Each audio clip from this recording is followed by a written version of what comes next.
Hello. Today we're going to talk about Nellie Bly and Elizabeth Bisland and the race around the globe. What a race. So Nellie Bly is the most famous? She's the first famous. She's the most famous. She's the most famous female journalist of her day. And she's reading Jules Verne. She's like, 80 days around the world? Well, I wonder if I could do that.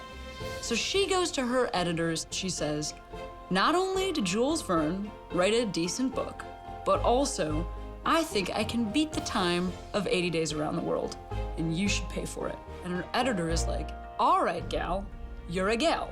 And women, they can't travel by themselves. Can you imagine how much stuff we're gonna have to bring?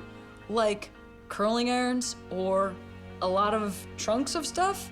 She says, listen, editor, if you don't put this story out, I'm gonna go to a competing paper. So then the editor is like, okay, well, if you put it that way, you're leaving like tomorrow or really soon or something like that. And there is a gentleman, and he's saying to himself, well, look at this newspaper. It says that Nellie Bly is gonna go around the world. Well, I own Cosmopolitan magazine, and we're just a little baby magazine. We've only been around for 3 years, so like, what if we also sent a journalist, and then she went around the world, and it was definitely she, because like, fairness. He thinks of Elizabeth Bisland. She's their literary editor. So she's mostly known for literary salons and just kind of generally being hot. He says, would you like to go around the world? You have to leave tonight. And she's like, well, if my editor wants me to do it, I'll go.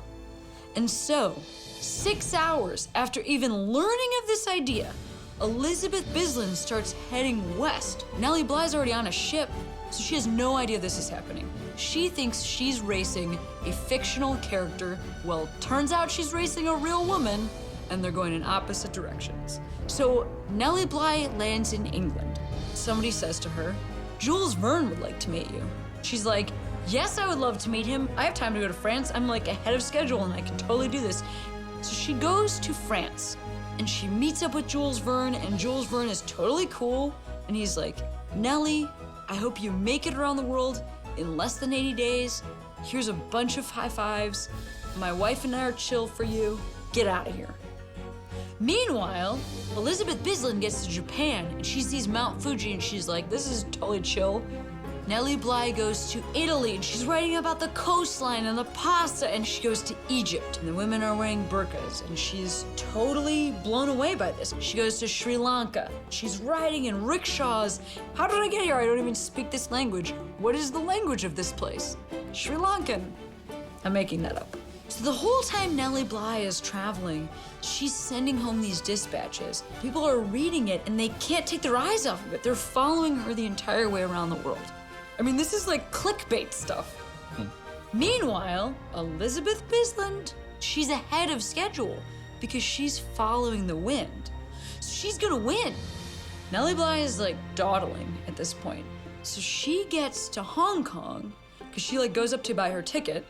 The guy is like, oh, you're losing your race. And she's like, what are you talking about? Because I'm racing a fictional character.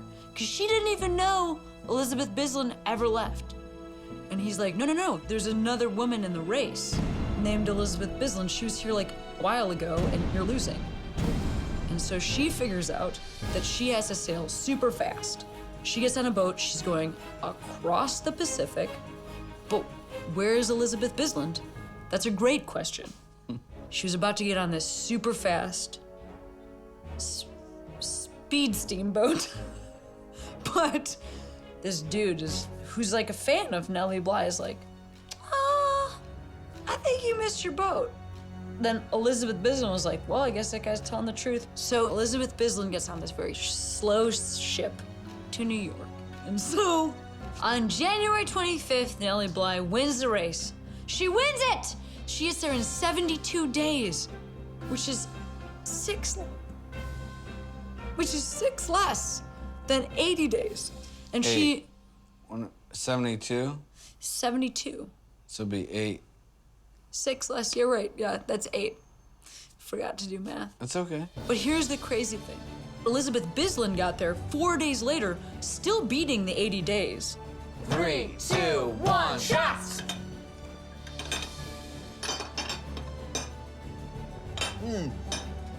You went back around the world. So hard did I win that. How's that feel? I feel like a loser. Really? Because I felt like that was very fun, and even though I won by a lot. Both of these women transformed travel writing. They traveled by themselves as women, and that hadn't been done before. And also, they put cosmopolitan on the map, which is the whole reason you know anything about sex positions. So cheers, Nellie Bly and Elizabeth Bisland. You gals are top-notch in my book.